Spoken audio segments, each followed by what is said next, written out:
Good morning, Hank. It's Tuesday, and I have strep throat, which I rate 0 out of 10, not recommended. So your video about the political situation in Brazil made me think about the political situation here in the United States, specifically the tortuously long Kafkaesque process through which the two major political parties in the United States determine their nominees for president. Delving deeply into the whole sordid affair would take like a month, so today we're just going to look at one state, Missouri. Last week, the people of Missouri voted in their presidential primaries, and on the Republican side, Donald Trump beat Ted Cruz statewide by about 0.19%. And on the Democratic side, Hillary Clinton beat Bernie Sanders by a similar margin. But what actually matters for becoming your party's nominee is not how many votes you get, but how many delegates are pledged to you, because the nominees are not actually chosen by voters. They are chosen by delegates at the party's national conventions in July. The Republicans are meeting in Cleveland, the Democrats in Philadelphia. On the Republican side, there will be 2,473 of these delegates voting at the convention, and on the Democratic side, there will be 4,765-ish. It depends a little bit on if anybody dies. Right, so despite only winning the statewide primary by 0.2%, Hillary Clinton emerged from Missouri with 47 delegates to Bernie Sanders' 35. In fact, she would have won more delegates than Sanders even if she lost by 0.2%, because the Missouri Democratic Party has named 13 so-called superdelegates who can support whomever they want at the convention, and most of them have endorsed Clinton. Missouri's superdelegates include the state's governor, Jay Nixon, Senator Claire McCaskill, and like other prominent members of the state's Democratic Party. Then there are the 71 delegates who actually represent Missouri's Democratic primary voters. By state party rule, their votes are split proportionately according to the results, so if Clinton had gotten 100% of the vote, she would have gotten all 71 delegates, but she just barely beat Sanders, so instead she got 36 delegates to his 35. This year in Missouri, there were about 8,800 Democratic votes for each of these 71 pledged delegates, which means that at the party's convention in Philadelphia, Governor Jay Nixon will have, around 8,800 times more power than the average Democratic voter in Missouri. And not to belabor the obvious or anything,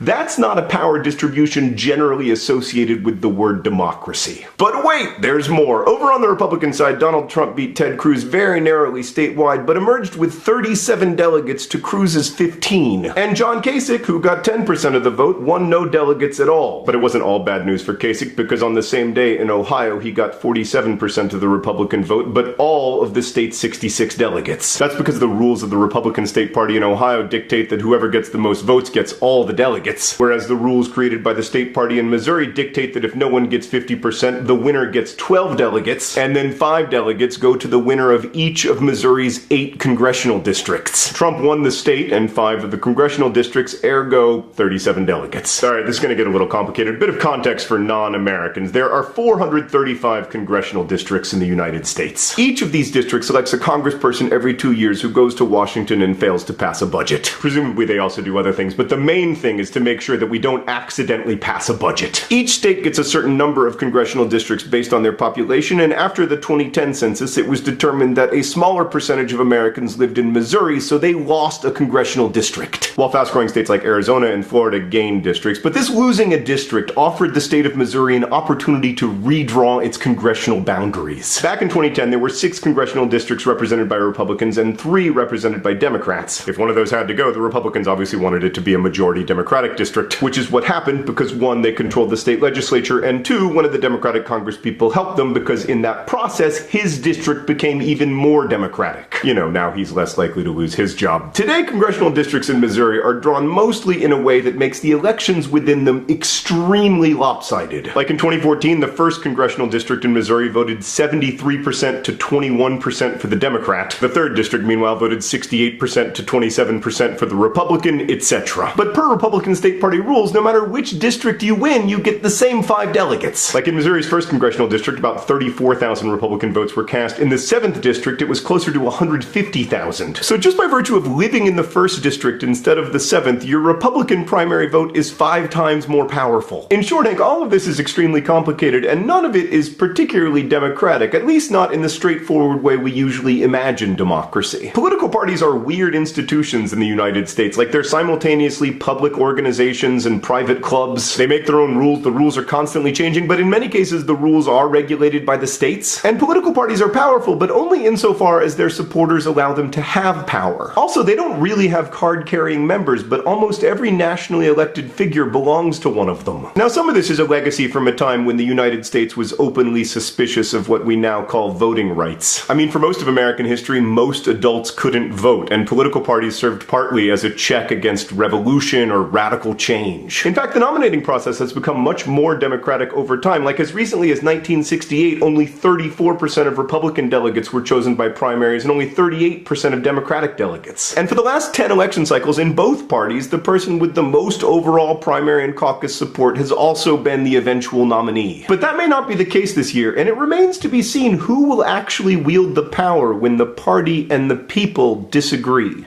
Hank, I'll see you on Friday.